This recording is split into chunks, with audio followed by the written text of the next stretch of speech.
আবু হুরায়রা আয়াতুল কুরসি আল্লাহু লা ইলাহা ইল্লা হুয়াল হাইয়ুল কাইয়্যুম লা তাখুযুহু সিনাতুন ওয়ালা নাওম।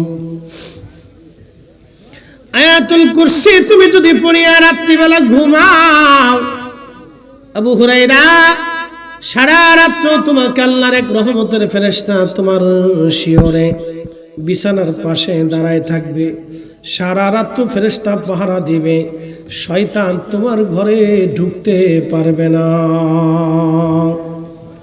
চোর ছেড়ে দিছে, চলে যাও, আর আসবে না, কিন্তু চলে গেছে। সালাতু খায়রুম মিনান নাওম। আবার ফজর আযান পড়ছে, ধীরে ধীরে হেঁটে হেঁটে মসজিদে নববীতে যাইয়া প্রিয় নবীজির পিছনে নামাজে দাঁড়ায় গেলেন। নামাজ শেষ হয়ে গেল। হযরত আবু হুরায়রা রাদিয়াল্লাহু তাআলা আনহু, আহা, নবীজি ঘুরে মুস্কি হাসি দেয়া বললেন, আবু হুরায়রা, আজকে রাতের চোর তোমাকে কি বলেছে? আবু হুরায়রা বললেন, হুজুর, আমি চোর ছেড়ে দিয়েছি, কিন্তু চোর আমাকে আজকে একটা দোয়া শিখাইছে। বলে, কি দোয়া বলো? বলে, চোর বলছে আয়াতুল কুরসি পড়িয়া যদি রাত্রিবেলা আমি ঘুমাই, আল্লাহ রহমতের ফেরেশতা সারা রাত আমারে পাহারা দিবে, শয়তান আমার ঘরে ঢুকতে পারবে না। নবীজি বলেন, আবু হুরায়রা, এই চোর তোমাকে এই কথাটা সত্য বলে গেছে। আল্লাহু আকবার। কেমনে দেখতেছেন জিন্দা? আল আনবিয়া ওয়া হিয়াউন ফি কুবুরিহিম ইউসাল্লুন। নবীরা জিন্দা, যিনারা দেখতেছে। তো কোন নবী? যিনি কঠিন মাহশরের মাকামে মাহমুদ ওয়ালা নবী, তিনি ওখানে ঘুমানো, হাজির, হুশই নাই, ছবি তুলতেছে। টিস টিস টিস টিস। ও মুসলমান, ও হাজি, ও পয়সা খরচ করে মক্কায় গেছে, ও যে ছবি তুলতেছে, তোর দৃষ্টিকোণে ছবি তুলতেছে, আরেকজন দাঁড়ায় দাঁড়ায় কাঁদতেছে। সব মুসলমান একরকম না। সবার দৃষ্টিভঙ্গি একরকম না, সবার বুঝ একরকম না। এটা হলি তো কাজই ছিল। আরো বুঝবেন, হেরেমে চলে যান, যা দেখবেন হাজি জুতা পাই দিয়ে কাবা ঘর তাওয়াফ করতেছে। কি বুঝলেন? জুতার চাইতে কাবার ইজ্জত কমে গেছে ওর কাছে, ওর জুতার মূল্য বেশি, ওর জুতা দিয়ে বাইরে নেওয়ার দরকার। ও হাজি লক্ষ লক্ষ টাকা খরচা করে হজে গেছে, আপনি কি ভাবতেছেন গরিব মানুষ হজে যায় নাকি?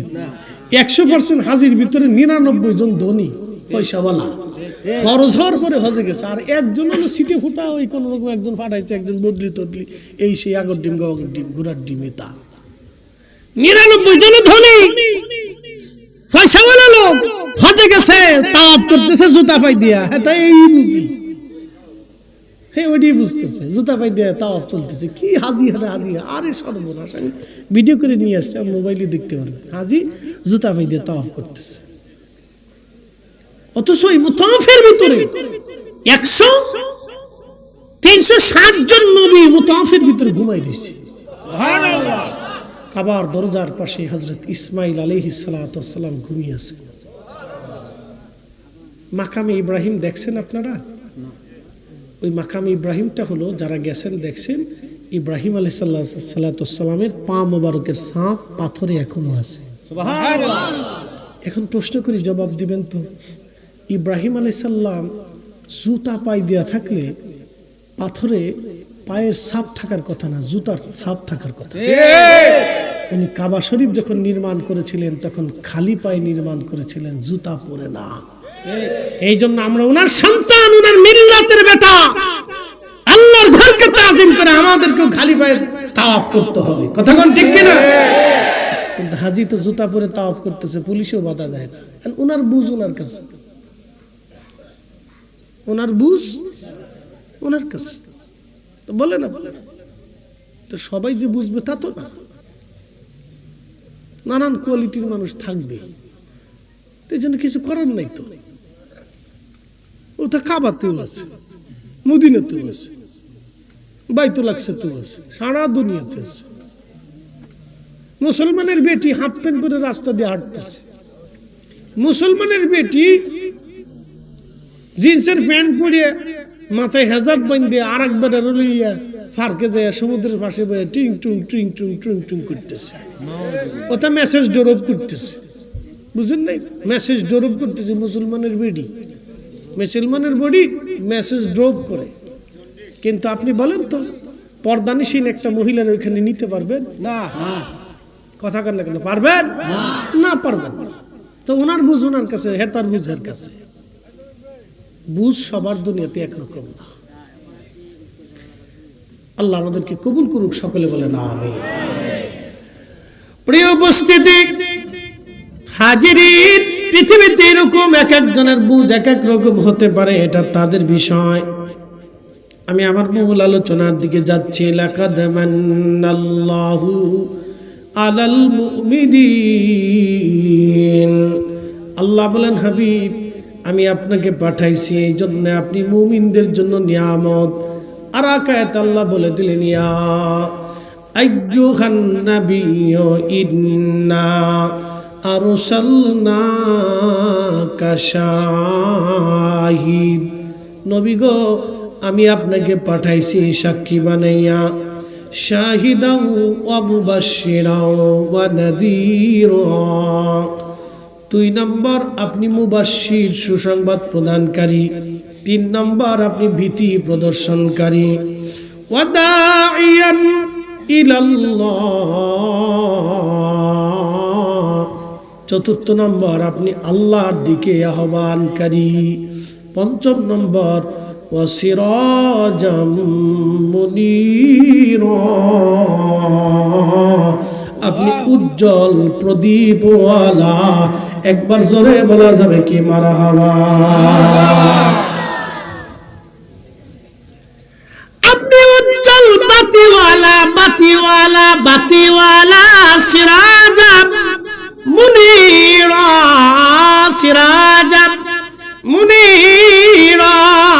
আপনার মতো বাতি কারো নাই, আপনার মতো নূর কারো কাছে নাই। আপনি নূরওয়ালা। একসাথে বলা যাবে মারহাবা। আপনি কি ওয়ালা? নূরওয়ালা। জোরে বলেন কি ওয়ালা? নূরওয়ালা। আরো জোরে বলেন কি ওয়ালা? নূরওয়ালা। নূরওয়ালা। আপনি নবী নূরওয়ালা। সেটা আপনি সৃষ্টিগত নূর বলতে পারেন অথবা হেদায়েতের নূর, দোনোটাই বলতে পারেন। তিনি এত বড় হেদায়েতের নূর ছিলেন। আহা, আল্লাহর নবী এত বড় হেদায়েতের নূর। আমি আপনাকে বুঝাই। এই যে আল্লাহর পবিত্র জবান দিয়ে আল্লাহ কোরআনে কথা বললেন, বলেন তো কোরআন কি আমাদের উপরে আসছে না নবীর উপরে? এই বুঝে যাবেন, এই কথাটা অত্যন্ত সূক্ষ্ম এবং খুব গুরুত্বপূর্ণ। কোরআনে যখন আল্লাহ বললেন আলিফ লাম মিম,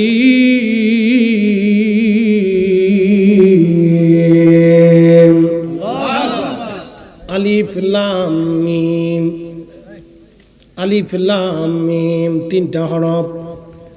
আজ পর্যন্ত অর্থ পাওয়া গেছে? ব্যাখ্যা পাওয়া গেছে? একটাই ব্যাখ্যা, আল্লাহু ওয়া রাসূলুহু আলাম। আল্লাহ এবং তার আল্লাহর নবী ভালো জানে।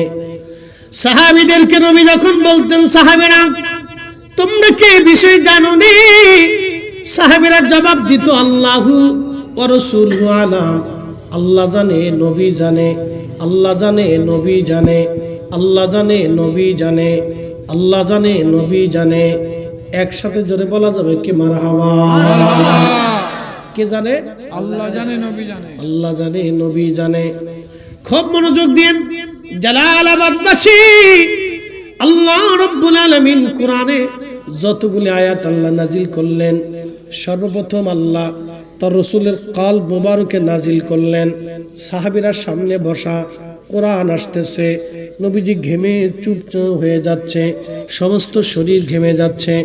আল্লাহর নবী বসে আছেন, কোরআন আসতেছে, নবী বসে আছেন, কোরআন আসতেছে। আল্লাহর নবী ঘামতেছেন, ঘামতে ঘামতে ঘামতে ঘামতে ঘামতে ঘামতে জুব্বা ঘেমে গেল। প্রচন্ড ঠান্ডায় জুব্বা ভিজে গেল, জুব্বার উপরে চাদর ভিজে গেল, পাগড়ি ভিজে গেল। আল্লাহর নবীর সমস্ত শরীর ভিজে গেল, পোশাক গুলো ভিজে গেল। কোরআন আসতেছে, কোরআন আসতেছে।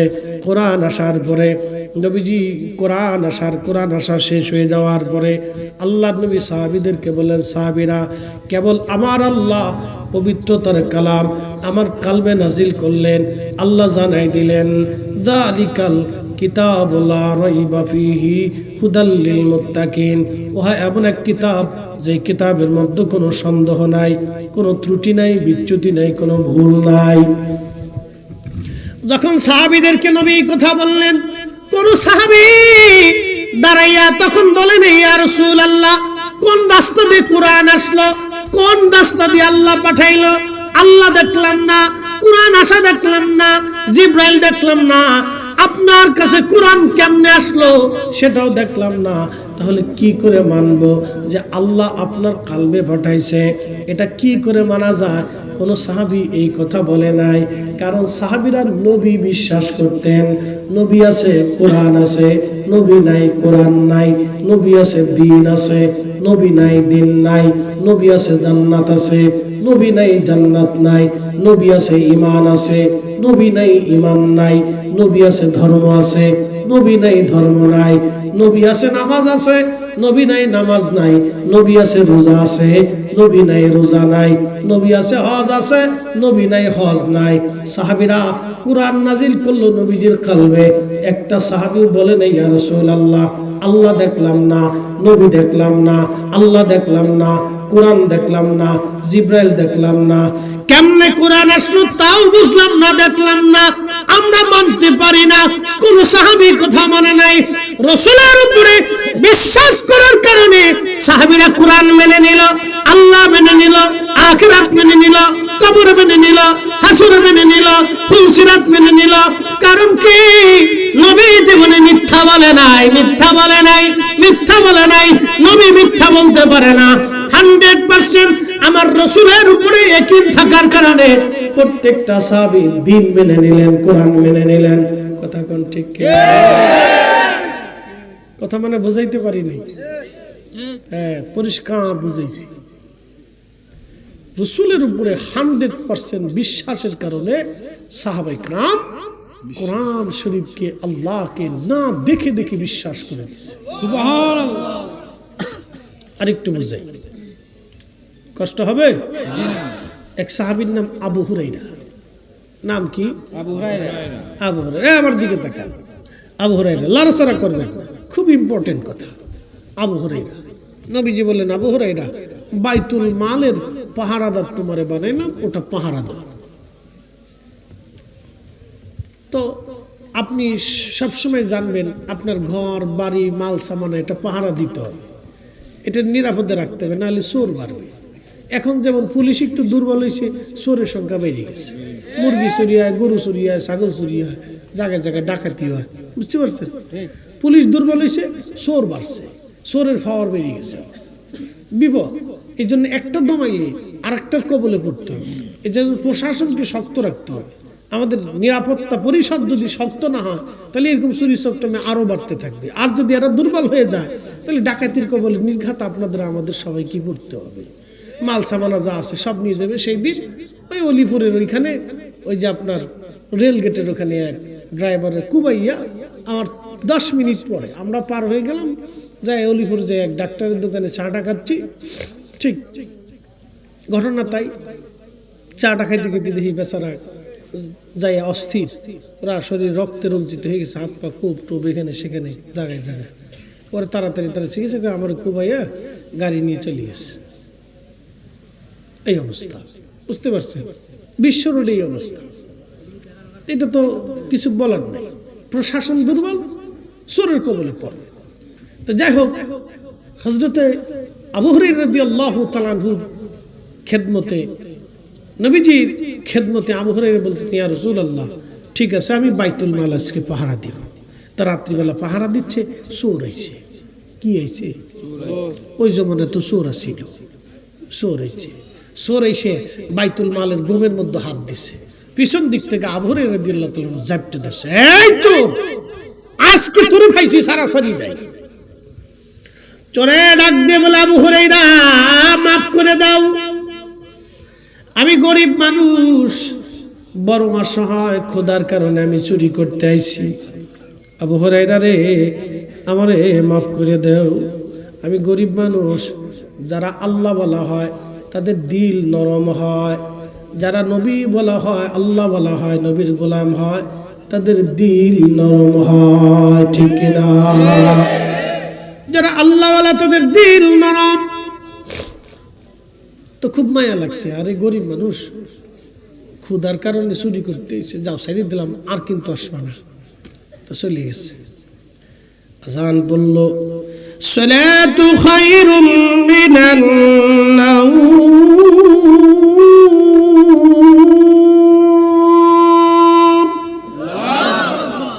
হযরত বেলাল আজান দিছে ফজরের। আজান পড়ার পরে আল্লাহ যখন আজান পড়লো, আজান পড়ার পরে সাহাবীরা নামাজে গেছে। আবু হুরায়রা রাদিয়াল্লাহু আনহু নামাজে গেলেন। আল্লাহর নবী ফজরের সালাত শেষ করার পরে নবীজি ঘুরে বসতেন, সাহাবায়ে কেরামকে নসিহত করতেন। ঘুরে বসে আবু হুরায়রার দিকে তাকায় নবী মুস্কি হাসে। ডাক দেখা, আবু হুরায়রা, রাতের চোর কি বলছে? সুবহানাল্লাহ, একসাথে জোরে বলেন, জোরে বলেন। কিসের চোর? রাতের চোর।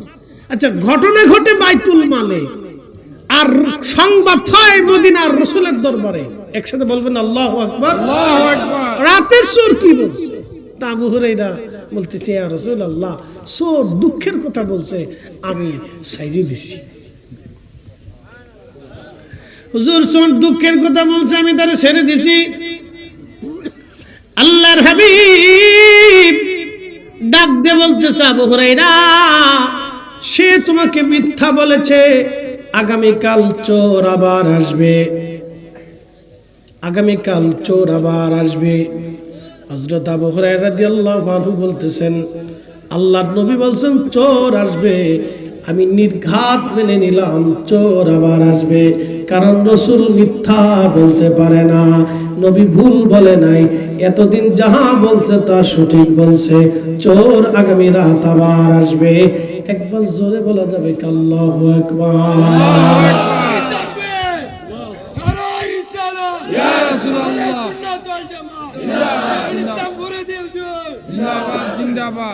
যেমনি শিক্ষা দিছ আমি তো ডরাইছি, কেডাই আসলো আবার। খুব মনোযোগ দেন। সাহাবীরা বিশ্বাস করছে আগে কাকে? নবীকে। জোরে বলেন কাকে? নবীরে। না না, একসাথে বলেন কাকে? নবীরে। রাসূল কাকে সাহাবী کرام বিশ্বাস করছে? নবী বলছে ঠিক, উনি নবী, উনি ঠিক বলছে, উনি মিথ্যা বলতে পারে না। আবু হুরায়রা বলতেছেন, আমার ইয়াকিন হলো, বিশ্বাস হলো, রাসূল বলছেন চোর আবার আসবে। একসাথে বলা যাবে আল্লাহু আকবার। আল্লাহু আকবার। চোর আবার আসবে। পরের দিন রাত্রিবেলা আবু হুরায়রা বসে আছে, দেখে ঠিক চোর আবার আসছে। চোর আবার আসছে। আবু হুরায়রা পিছন দিক থেকে জাপটে ধরছে, চোর, আজকে তোকে ছাড়া যাবে না, আবার আসছিস। চোর ধরার পরে চোর বলতেছে, আবু হুরায়রা রে, আমার ছাইরে দাও, আমার বাচ্চা কাচ্চারা না খেয়ে রুইছে, কান্দে, আমার বাচ্চা কাচ্চারা না খেয়ে রুইছে, ছাইরে দাও, আবার মাইরো না, নবীর কাছে নিও না। আবু হুরায়রার আবার মায়া লাগছে, হায় হায়, যা ছেড়ে দিলাম, আর কিন্তু আসবি না। চলে গেছে।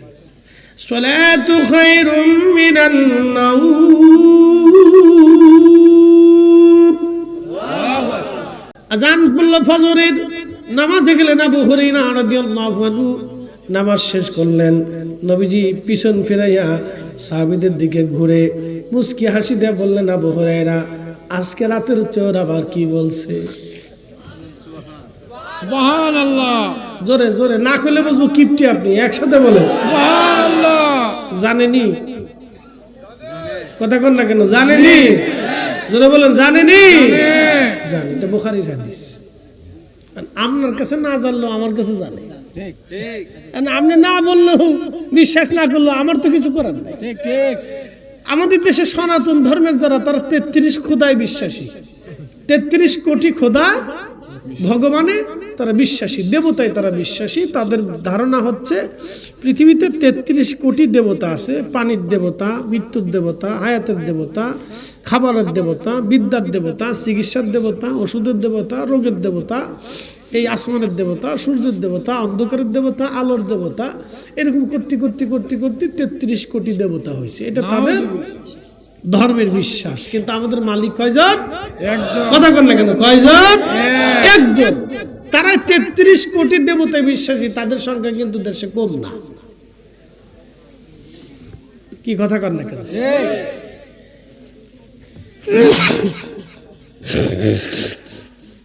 এখন সে বিশ্বাস করছে ওইটা, এখন কি করবেন?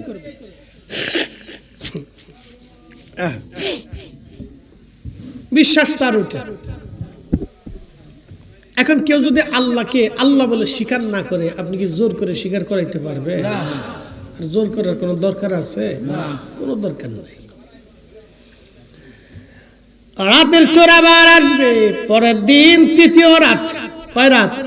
তৃতীয় রাত। আবু হুরায়রা বলেন আমার ইয়াকিন হলো চোর আবার আসবে।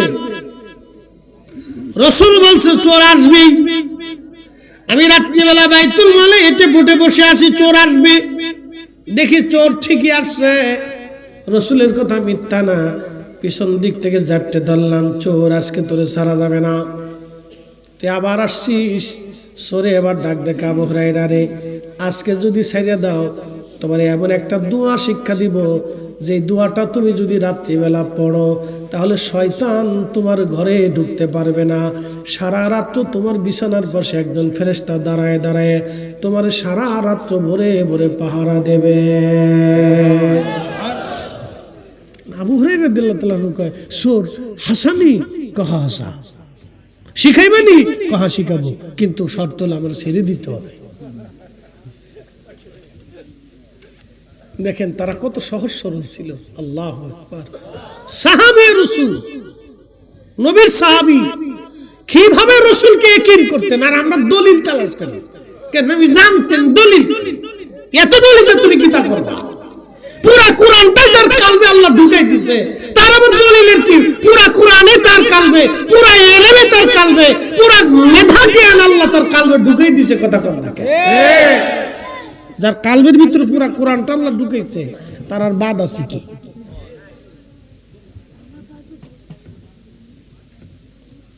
তো খুব মনোযোগ দিয়ে তা আবু হুরায়রা রাদিয়াল্লাহু তাআলা বলতেছে সূর হাসানি, হাসা শিখাও।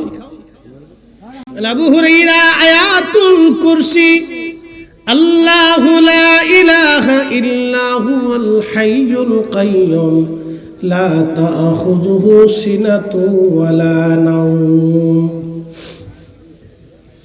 আয়াতুল কুরসি তুমি যদি পড়িয়া রাত্রিবেলা ঘুমাও, আবু হুরায়রা সারা রাত্র তোমাকে আল্লাহর এক রহমতের ফেরেশতা তোমার শিয়রে বিছানার পাশে দাঁড়ায় থাকবে। সারা রাত্র ফেরেশতা পাহারা দিবে, শয়তান তোমার ঘরে ঢুকতে পারবে না। চোর ছেড়ে দিছে, চলে যাও, আর আসবে না, কিন্তু চলে গেছে। সালাতু খায়রুম মিনান নাওম।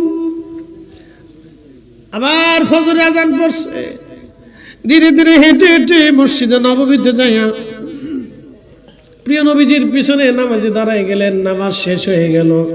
হযরত আবু হুরায়রা রাদিয়াল্লাহু তাআলা আনহু, আহা, নবীজি ঘুরে মুস্কি হাসি দিয়ে বললেন, আবু হুরায়রা, আজকে রাতের চোর তোমাকে কি বলেছে? আবু হুরায়রা বললেন, হুজুর, আমি চোর ছেড়ে দিয়েছি, কিন্তু চোর আমাকে আজকে একটা দোয়া শিখাইছে। বলে কি দোয়া বলো? বলে চোর বলছে আয়াতুল কুরসি পড়িয়া যদি রাত্রিবেলা আমি ঘুমাই, আল্লাহ রহমতের ফেরেশতা সারা রাত আমারে পাহারা দিবে, শয়তান আমার ঘরে ঢুকতে পারবে না। নবীজি বলেন, আবু হুরায়রা, এই চোর তোমাকে এই কথাটা সত্য বলে গেছে। আল্লাহু আকবার। এই চোরে এই কথাটা সত্য বলে গেছে, কিন্তু সে চরম মিথ্যাবাদী। আবু হুরায়রা, তুমি জানো আজকে 3 রাত তোমার সাথে কে বাহানা করতেছে? বলে আল্লাহু ওয়া রাসূলুহু আলাম, আল্লাহ জানে, নবী জানে। ঠিক, সুবহানাল্লাহ। একসাথে জোরে বলেন, জোরে জোরে জোরে। কিপটিমি করেন না। আল্লাহু ওয়া রাসূলুহু আ'লাম। আল্লাহ জানে, নবী জানে। এজন্য আমরা সুন্নিরা কই আল্লাহ জানে, নবী জানে। এখন কারো কাছে আল্লাহ জানে, নবী জানে না, কিন্তু সুয়ালত সাহাবী বলছে আল্লাহ জানে, নবী জানে। আমরা বিশ্বাস করি আল্লাহ জানে, নবী জানে। কি কথা কর না? যদি বেদাতি হয় তো সাহাবীদের সাথী, যদি জাহান্নামে যায় তাহলে উনাদের কথার উপরেই চলে যাবে, হাসতে হাসতে চলে যাবে, অসুবিধা নাই, কোনো দুঃখ নেই আমাদের। কি কথা কর না? কোনো দুঃখ আছে? কোনো দুঃখ নাই। আপনারা যদি রাসূলের শান কমাইয়া জান্নাতে যাইতে পারেন তো চলে যান, অসুবিধা নেই, ও তো আমাদের কোনো দুঃখ নাই। কি কথা কর না? আপনারা জান্নাতে চলে যান, অসুবিধা নাই, আমাদের কোনো দুঃখ নাই ভাই, যান কে।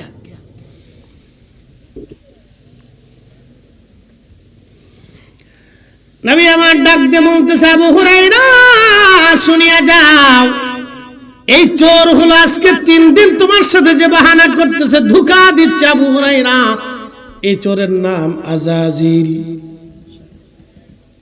নাম কি? আযাজিল। তোমার 3 দিন বাহানা দিয়েছে আবু হুরায়রা, তবে আজকে সে চরম মিথ্যাবাদী। ইন্নাহু লাকুম আদুউম মুবিন, সে প্রকাশ্য দুশমন, কিন্তু আজকে তোমাকে ওই কথাটা আয়াতুল কুরসির ফজিলতটা সত্য বলে গেছে। আয়াতুল কুরসি কেউ যদি পড়িয়া রাত্রিবেলা ঘুমায়, সারা রাত্র ফেরেশতা তাকে পাহারা দিবে, শয়তান ঢুকতে পারবে না। সাহাবীরা এইভাবে আল্লাহ রাসূলকে বিশ্বাস করত, দৃঢ়ভাবে সাহাবীরা নবীকে মানত। বাবাজি, আল্লাহর নবী বললেন, ওই হাদিসে চলে যাই, মূল হাদিসে, মনে আছে না আপনাদের? জামাত সাহাবীরা বসে আছেন, জিকির করতেছেন, নাদুল্লাহ নাহমাদুহু। আল্লাহর নবী বললেন, সাহাবীরা তোমরা কসম করো, তোমরা কসম করো, তোমরা এই কারণে বসছো, ভিন্ন কোনো আর কোনো উদ্দেশ্য তোমাদের নাই। সাহাবীরা বলল, আল্লাহি, আল্লাহর কসম করে বলি ইয়া রাসূলুল্লাহ, আমাদের আর কোনো উদ্দেশ্য নাই, আমাদের আর কোনো নিয়ত নাই, আমরা শুধু এই কারণে বইছি, অমান্না আলাইনা বিকা, আপনি নবী নামক নিয়ামত পাওয়ার কারণে আমরা এখানে বসছি। আপনি নবী আলামা হাদানা লিদিনিহি, আল্লাহ আমাদেরকে দ্বীন দিয়েছেন, হেদায়েত দিয়েছেন, এই কারণে আমরা আল্লাহর জিকিরি ফিকিরি ইবাদতে বসে গেছি, অন্য কোনো নিয়ত আমাদের নাই। আমাদের মিলাদুন নবীর মাহফিলে নবী পাওয়ার কারণে আমরা মাহফিল দিছি, আল্লাহর জিকিরে বইছি, দোয়া দুরুদে বইছি, আমাদের অন্য কোনো নিয়ত থাকে না। কথা কন না কেন? আমাদের অন্য কোনো নিয়ত থাকে? এই যে সেনাবাহিনী ঘুমাই কে? ঘুমাচ্ছেন কেন? রাত বাজে 12:15, ওরা বসে রয়েছে তো ভাগ্য, ওদের 10টার ভিতরে ঘুমাই যাওয়ার টাইম, 10টা বাজে ঘুমানোর টাইম, আবার ফজরের 1 ঘন্টা আগে উঠবে, কোরআন হাতে নিবে, আর তখন আপনারা ঘুমাবেন। পরিশ্রম কিন্তু কম না, বিরাট পরিশ্রম ওদের। এরপরে আবার ফজরের নামাজ পড়ে কোরআন হাতে নিবে, সবক টবক যা যা আছে হুজুরে শোনাবে, না শোনাইলে হুজুরে ধমক টমক খাবে, তারপরে আবার একটু নাস্তা মাস্তা করে ঘুমাইতে যাবে। 12টার সময় উঠে 12:30 গোসল টোসল করে এরপরে আবার কোরআন হাতে নিবে, জোহরের নামাজ পড়তে পড়তে পড়তে পড়তে জোহরের নামাজ পড়ে কয়টা খাইতে বসবে, খাওয়াটা শেষ করে আবার কোরআন হাতে নিবে, পড়তে পড়তে একবার আসর পর্যন্ত চলে যাবে। আসরের নামাজটা পড়ে একটু ছুটি পাবে, মাগরিব পর্যন্ত তুফান চলে। মাগরিব পর্যন্ত কি চলে? এই সময় ওকে বারণ করবেন না, ওরা তুফান উঠাইতে দেন না, একটা ছাত্রকে নিষেধ করবেন না, প্রয়োজনে মাদ্রাসা ভেঙে ফেলার, তাও বলো, প্রয়োজন মতো জোড়া দেবেন। আবার তোরাও ঠিক করছিস কি, চিন্তা করছে ওদের পক্ষে ভোট দিতেছি, ওরা খুব খুশি। আমার তো আছে, আমার 2টা মাদ্রাসা আছে, তো খুব মনোযোগ দিয়ে ওরা দরকার। এই সময় যদি ওরা খেলাধুলা না করে তাহলে শরীর অসুস্থ, ব্রেন অসুস্থ হয়ে পড়বে। বাচ্চাদেরকে পর্যাপ্ত খেলাধুলার সময় দিবেন, আপনার যারই বাচ্চা হোক, খেলাধুলার টাইম দিতে হবে, নাহলে ও অসুস্থ হয়ে পড়বে, ব্রেন দুর্বল হয়ে যাবে। ওকে খেলাধুলার টাইম দিতে হবে। এখন তো কেজি স্কুল, আল্লাহ রাস্তায় মাফ করবেন, ওই কেজি স্কুলের বই হলো 10টা, পোলায় টানতে পারে না, পোলার মায় কান্দে করে আড়ে। এত বই পড়ে কি হবে এতটুক কালে? হ্যাঁ, ওর এই সময় এত বই পড়ানোর কথা, ওরে শিখানোর কথা, কার সাথে কেমনে সালাম দিতে হবে, কুশল বিনিময় করতে হবে, রাস্তা কেমনে পার হইতে হবে, ওই মানুষের সাথে কিভাবে ব্যবহার করতে হবে, খেলাধুলা কেমনে করতে হবে, বন্ধু বান্ধবের সাথে কিভাবে চলতে হবে, ওরে নিয়ম নীতি, আইন কানুন, এই সাধুবাদ, এগুলি ভালো মন্দ, এগুলি ওর বিচার বিশ্লেষণ বুঝাইতো। এই ছোটকাল থেকে ওরা কোনটা খারাপ, কোনটা মন্দ, কোনটা ভালো বুঝাইতে হবে। মিথ্যা বলা যাবে না, সত্য বলতে হবে, গরিবরে সাহায্য করতে হবে, রাস্তার মতো ঠিক মতো চলতে হবে, মারামারি করা যাবে না, আদব লেহাজ মতো চলতে হবে। ছোট ছোট বাচ্চাদেরকে এগুলি শিখাইতে হবে। বই কান্দে ঝুলে দিছে, ওই বই পড়বে না, এগুলি শিখবে, পরে সে সেটা চোর হয়, ডাক হয়, এটা হয়, সেটা হয়, পরে বিসিএস কমপ্লিট করে ডিসি এসপি, এরপরে ঘোরা টিপ টেবিল নিতে যা তাই। হ্যাঁ, ঠিক কর নাকি? আসতে যাবে ঘুষ খাইতেছে, তাহলে লাভ হলো কি? এই পড়াশোনার সাথে লাভ হচ্ছে কি? যে পড়াশোনা করার পরে আমার দেশের গরিব মানুষের উপকার হয় না, কৃষকের উপকার হয় না, আমার দেশের গরিব মানুষ আদালতে বিচার পায় না, আমার দেশের গরিব মানুষ থানা প্রশাসনে দিয়া কিছু পায় না, মাল ছাড়া লাগে, মেও ছাড়া লাগে, তুই লেখাপড়া ছাতা হয়েছে নাকি? উচিত কথা বললে হুজুরা বালা না। বই একটা দিয়ে দিছে গাড়ির উপরে, বই ফুলা টানতে পারে না, ফুলার মায়ের কান্দে করে নিয়ে আটে, ফুলার দাদি বস্তা কে বস্তা না তো সব বই। আমি কই পড়াও তুমি বাচ্চাদের, কি এত বই পড়লি বাচ্চা মানুষ বাঁচে? কি অবস্থা! আমরা যখন ছোটকালে পড়ছি তারা শুধু ইংরেজি বাংলার অঙ্ক, হাট্টিমা টিম টিম, তারা মাঠে পরের ডিম, তাদের ঘোরার দুটি ডিম, বাস ওই রে সাবার করে ফেলাইছি। নতুন নতুন ফায়রাগুলি জোটন বেঁধেছে, 2 পারে 2 ছেলে মেয়ে নাইতে নেমেছে। কে দেখেছে, কে দেখেছে? দাদু দেখেছে। না ঠিক হয়েছে রে, না ভুল হয়েছে? আম পাতা জোড়া জোড়া মারবো, চাবুক সর্ব করে ওর বুবু শরীর ধরে আসছে, পাগলা ঘোড়া, পাগলা ঘোড়া খেপেছে, চাবুক চুবা মেরেছে। যা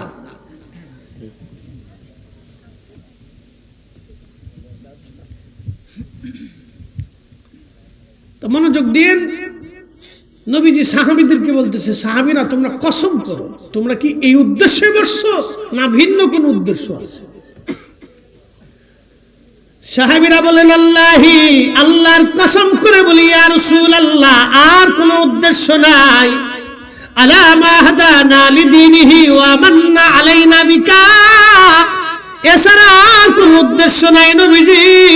নবী পাইয়া মাহফিল সাজাইলাম, ইয়া রাসূলুল্লাহ, আর কোন উদ্দেশ্য আমাদের নাই। নবীজি বললেন, সাহাবীরা রে, তোমরা আমার ছাত্র, তোমরা ভেবো না তোমাদেরকে অবিশ্বাস করতেছি রে সাহাবীরা, কিন্তু ফাতানি জিবরিল আলাইহিস সালাম, আমার কাছে জিবরাইল আসছিল, ফাখবিরনি, অতঃপর আমার খবর দিয়ে গেছে, তোমাদের এই মজলিসখানা দেখে আমার আল্লাহ ইউবাহিমাকুমুল মালায়েকা, সব ফেরেশতাদের সামনে আমার আল্লাহ তোমাদেরকে নিয়ে গর্ব করতেছে, অহংকার করতেছে। একবার জোরে বলা যাবে আল্লাহু আকবার? না না, চিৎকার মেরে বলেন আল্লাহু আকবার।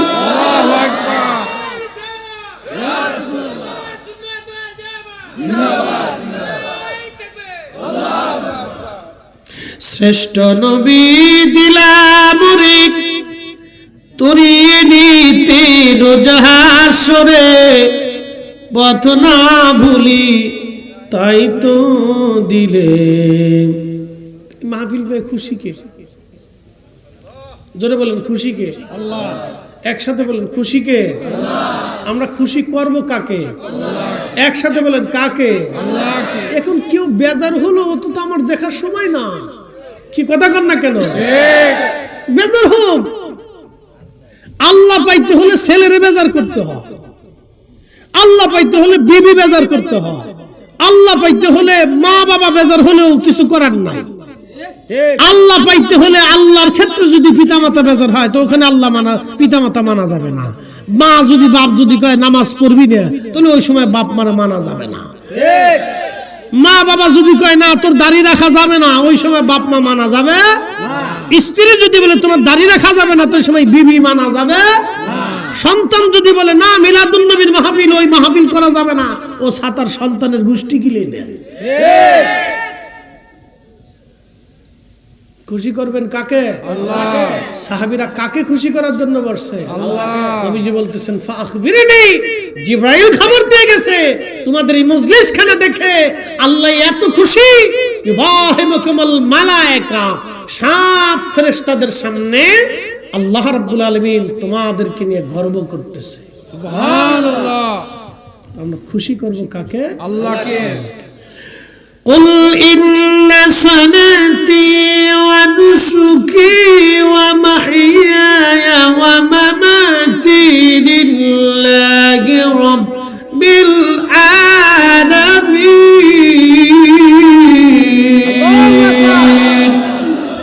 হুজুর আপনি বলে দেন, কুল হুজুর আপনি বলে দেন, ইন্না সলাতি, নিশ্চয় আমার নামাজ আল্লাহর জন্য, ওয়া নুসুকি, আমার কুরবানি আল্লাহর জন্য, ও মাহইয়ায়া, আমার জীবন জিন্দেগি কার জন্য?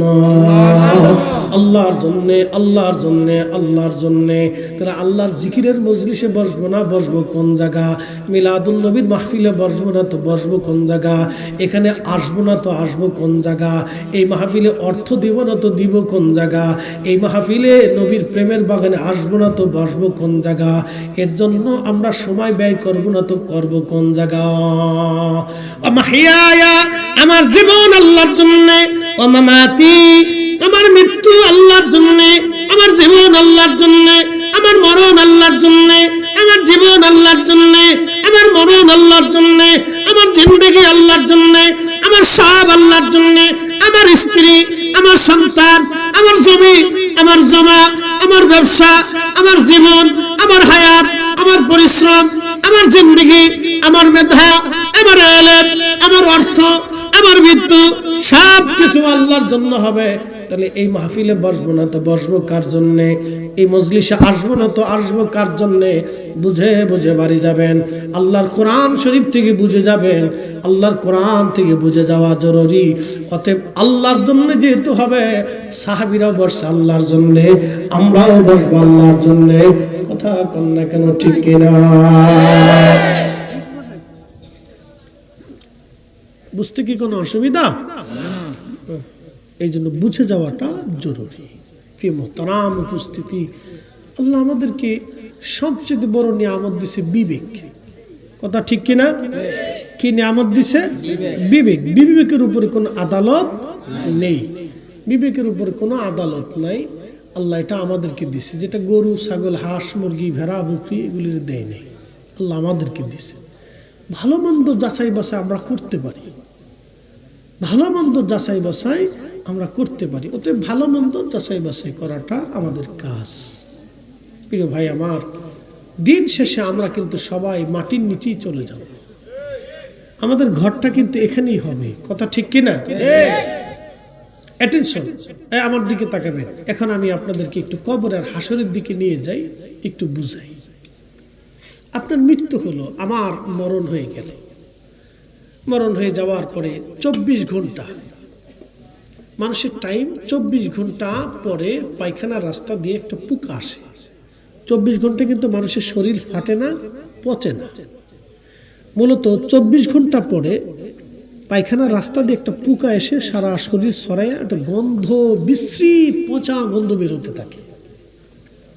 তখন সবাই বলে তাড়াতাড়ি কবরে দিয়ে দাও, গন্ধ ছড়িয়ে গেছে, পচা গন্ধ আসতেছে। ছেলে বলেন, মেয়ে বলেন, প্রাণের স্ত্রী বলেন, সবাই ঘর থেকে নামায় দিবে। আপনাকে ঘর থেকে নামাইয়া গোসল আসল করাইয়া কাফনে পরাইয়া খাটিয়া করে নিয়ে কবরে নিয়ে যাবে। আহা, কত দ্রুত গতিতে কবরে আপনাকে নামানো যাবে। সবাই চিন্তায় পেরেশান। স্ত্রী কাঁদবে, স্বামী যদি থাকতো, আমার দুনিয়ার কোনো চিন্তা ছিল না, ছেলে মিনে আমি এখন কি করব। বিবির চিন্তা, হায় আমি এখন করব কি। ছেলে কাঁদবে, আব্বা যদি থাকতো, পরীক্ষার ফি আছে, আমার সামনে কত কাজ, বিদেশ যাত্রা। আব্বা থাকলে চিন্তা করা লাগতো না, এখন করব কি? ছেলে কাঁদে নিজের জন্য, মেয়ে কাঁদে আব্বা যদি থাকতো। আমার শ্বশুরবাড়ি বাবা আমার জন্য কিছু পাঠাইতো, খোঁজ খবর নিত। এখন কে নিবে? এইভাবে মেয়েটাও কাঁদবে, মেয়ে কাঁদে নিজের জন্য, ছেলে কাঁদে নিজের জন্য, স্ত্রী কাঁদে নিজের জন্য। কিন্তু আপনি কবরের প্রশ্নের জবাব দিতে পারবেন কিনা, এই চিন্তা কারো মাথায় নাই।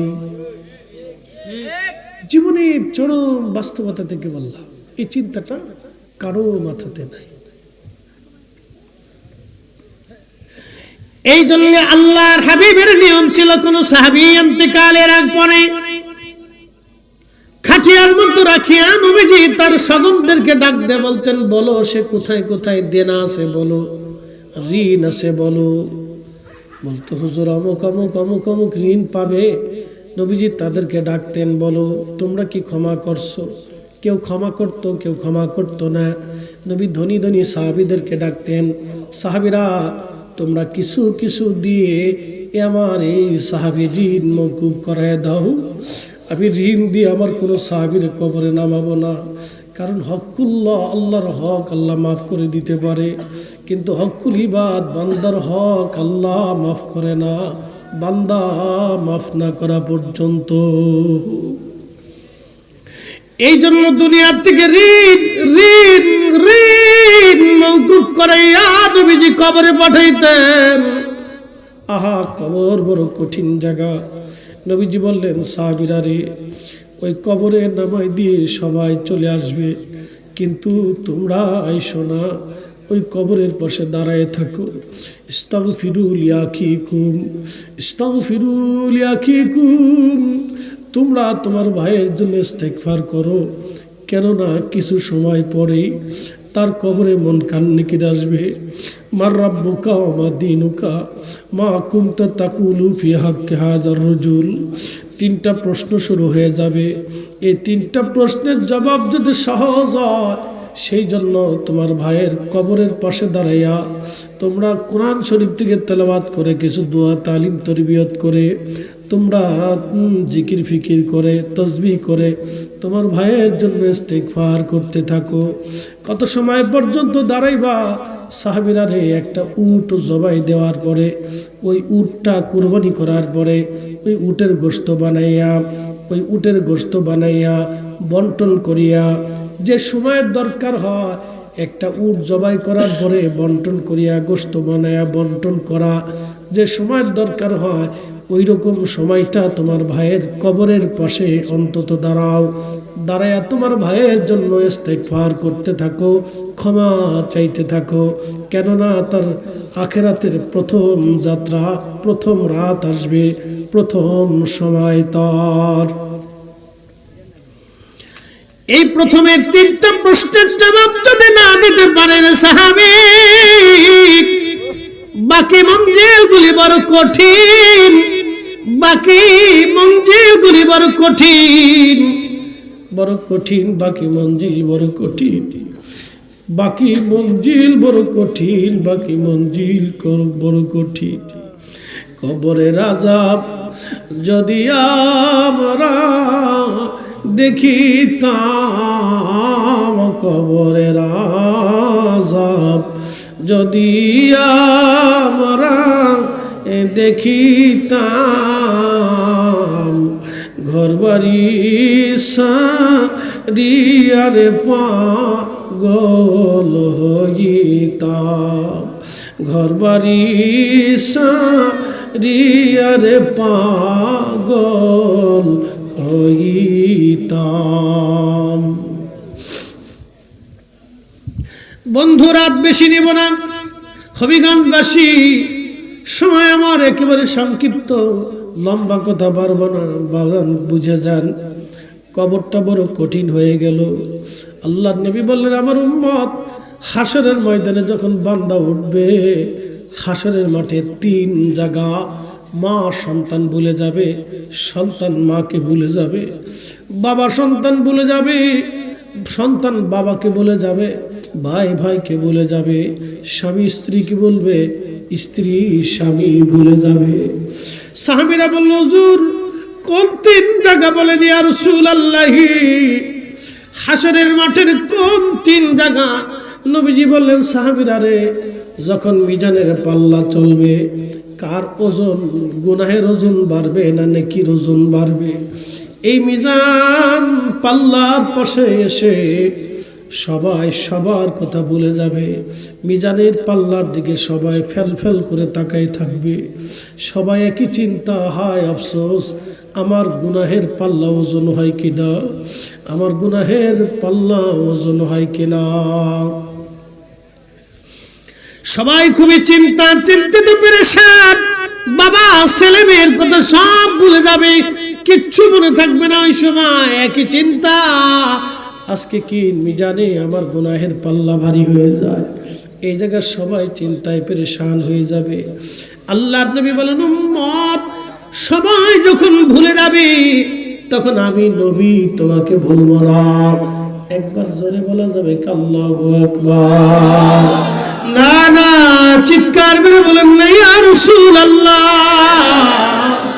আহা, এই জন্য কাজী নজরুল লিখেছিলেন, আমি যদি আরব হতাম, মদিনারি পথ, সেই পথ দিয়ে হেঁটে যাইতেন নূর নবী হযরত, নূর নবী হযরত। বন্ধু খুব মনোযোগ দিয়ে আল্লাহ নবী ডাক দিয়ে বলতেছে, উম্মত আমি ভুলে যাব না, আমি মিজানের পাল্লায় দাঁড়ায় থাকবো। ওই সময় আমার উম্মতের নেকের পাল্লা যখন হালকা হতে থাকবে, গুনার পাল্লা যখন ভারী হতে থাকবে, আমি নবী মিজানের পাশে দাঁড়াইয়া পবিত্র কালেমা শরীফ আমি আমার উম্মতের নেকের পাল্লার উপরে দিয়ে দিব। কালেমা শরীফ যখন নেকের পাল্লায় দিয়ে দিব, সাহাবীরা রে, সঙ্গে সঙ্গে নেকের পাল্লা ভারী হয়ে যাবে। হয় না, আরো জোরে বলেন আল্লাহু আকবার।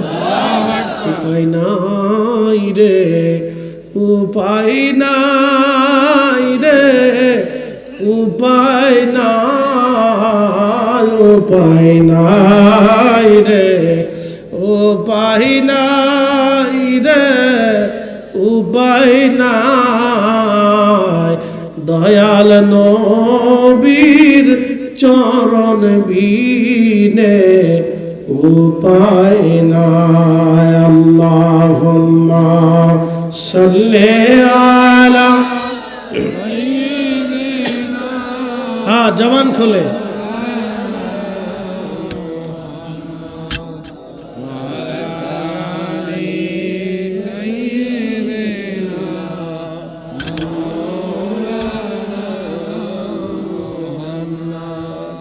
জানি আপনারা একটু দুর্বল বেড়ে দিচ্ছেন, রাত অনেক হয়ে গেছে।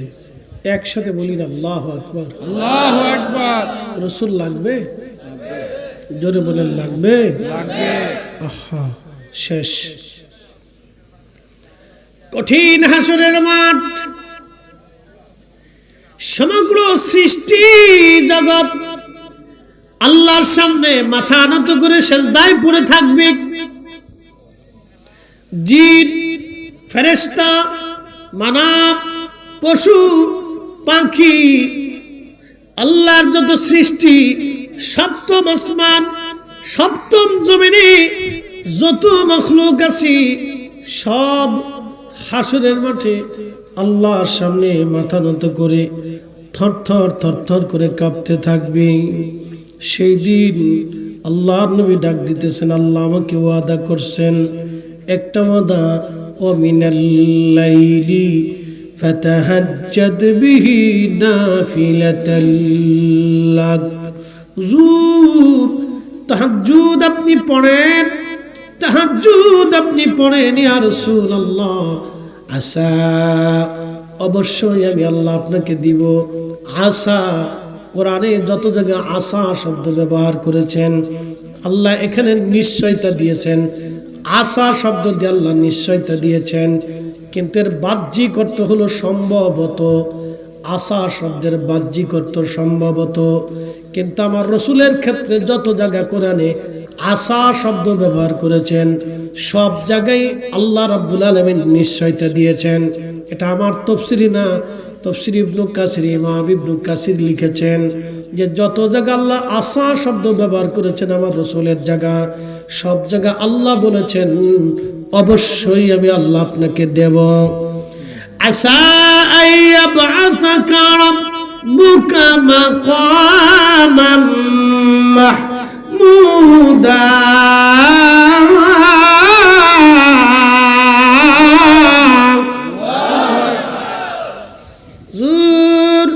তাহাজ্জুদ যদি পড়েন অবশ্যই আমি আল্লাহ আপনাকে একটা নিয়ামত দিব, মাকামে মাহমুদ ওয়ালা বানাবো।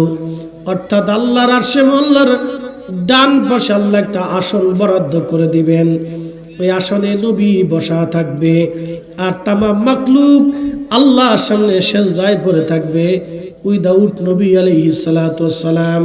শুধু নবীরা ব্যতীত সবাই সেজদার মধ্যে পড়ে থাকবে।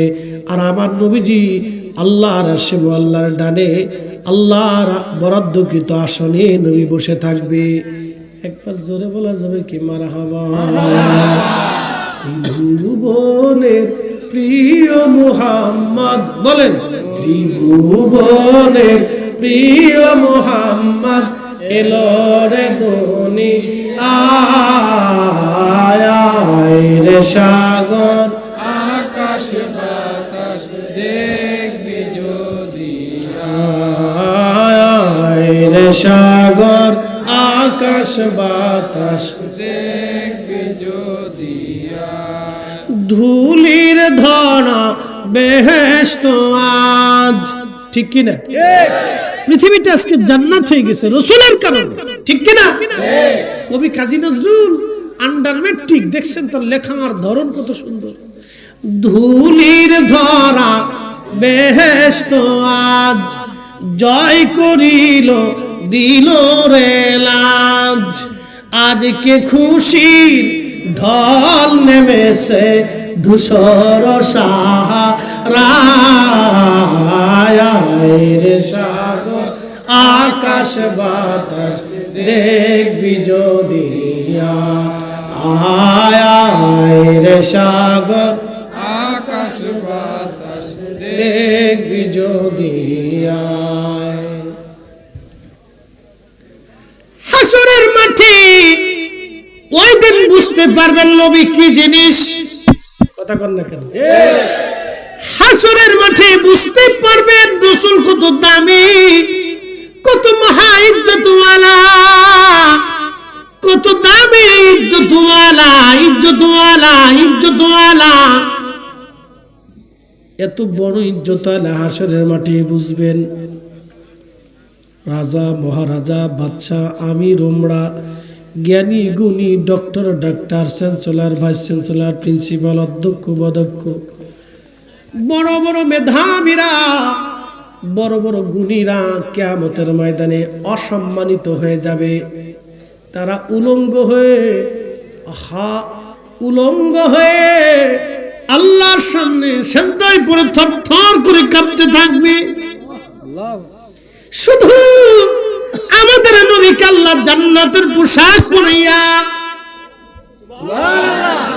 জান্নাতের পোশাক পরাইয়া মহা সম্মানে আল্লাহর আরশে মোল্লার ডান পাশে আমার নবীর জন্য আল্লাহ আসন বরাদ্দ করে দিবে। মাকামে মাহমুদ, মাকামে মাহমুদ, মাকামে মাহমুদ। ওই নবীর শান ভালো যদি না লাগে তাহলে বুঝবেন ইমানে ঘুণ পোকা লাগছে। ওই নবীর শান যদি ভালো না লাগে বুঝবেন ইমানে ঘুণ পোকা, ঘুণ পোকা। কাঠের মধ্যে যদি ঘুণ পোকা লাগে কাঠ রন্ধনশালার খড়ি হয়ে যায়। কাঠে যদি ঘুণ পোকা লাগে ওই কাঠ দিয়ে শেষ পর্যন্ত চুলার ভিতরে আগুন জ্বালা রান্না বান্না হয়। মুসলমানের ইমানে ঘুণ পোকা যদি লাগে তাহলে জাহান্নামের খড়ি হয়ে যায়।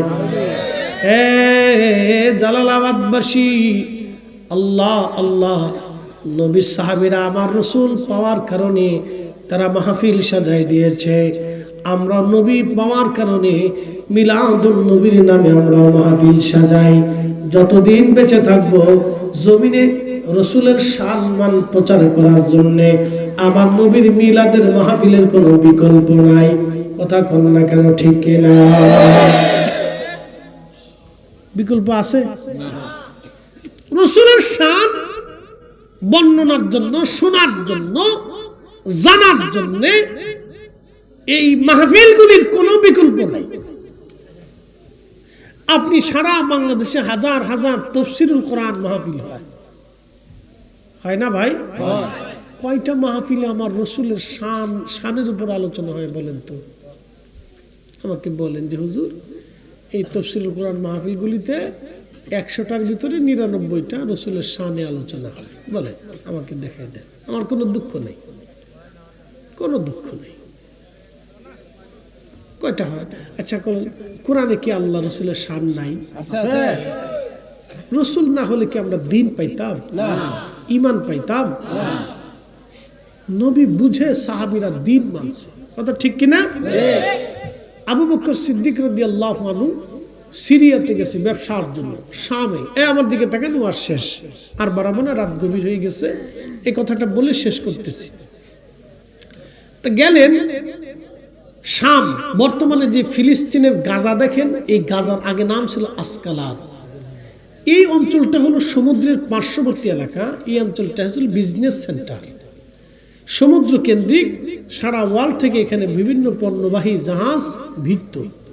ওখান থেকে সারা আরবে এই পণ্য সামগ্রীর জাহাজ ওখান থেকে জেদ্দা থেকে সারা আরবে ছড়িয়ে যেত। তো মনোযোগ দিন, আবু বকর সিদ্দিক রাদিয়াল্লাহু আনহু তিনি ওইখানে গেলেন। তো ব্যবসা করার জন্য তো রাত্রিবেলা ঘুমিয়ে আসেন, স্বপ্নের ঘরে দেখতেছে যে আকাশের একটা সূর্য এবং চাঁদ এসে ওনার কোলের মধ্যে চলে আসছে। উনি চাদর দিয়ে ধরে বুকের মধ্যে জাপটে ধরে রাখছে। হযরত আবু বকর স্বপ্ন দেখার পরে সকালবেলা তিনি এক ধর্মযাজকের কাছে গেলেন, এক খ্রিস্টান পাদ্রীর কাছে যা বলেন, পাদ্রী, আমি রাত্রিবেলা একটা স্বপ্ন দেখেছি, আপনি কি স্বপ্নের ব্যাখ্যা করে দিবেন? বলে, হ্যাঁ বলেন। আমি স্বপ্ন দেখেছি রাতের আধারে আকাশের একটা চাঁদ এবং সূর্য আমার কোলের মধ্যে আসছে, আমি তাকে চাদর দিয়ে দড়িয়ে ধরে রাখছি। আপনি বললেন, ও স্বপ্ন দেখনেওয়ালা, আপনার নাম কি? আবু বকর। বলে, হ্যাঁ। আপনার বাড়ি কি মক্কায়? বলে, হ্যাঁ। আপনি কি কুরাইশি? বলে, হ্যাঁ। বলে, আপনাদের দেশে একজন নবী আসছে, নাম মুহাম্মদ, বাবার নাম আব্দুল্লাহ, মায়ের নাম আমেনা, সে কুরাইশি বনু হাশিমি। বলে, হ্যাঁ। আপনি পাদ্রী কি করে জানেন? বলে, আপনার স্বপ্নই বলে দিয়েছে, কিতাবে লেখা আছে আপনি এইরকম একটা স্বপ্ন দেখবেন, তাওরাত জবুর ইনজিলের মধ্যে লেখা, আপনার নাম হবে আবু বকর, আর আপনি হবেন ওই নবীর প্রথম খলিফা এবং ওই নবীর সাথী। একবার জোরে বলা যাবে কে মারহাবা? ওই যে সূর্য জড়িয়ে ধরছে আর চাঁদ হলো আবু বকর, সূর্য হলো নবীজি। একসাথে বলবেন না মারহাবা?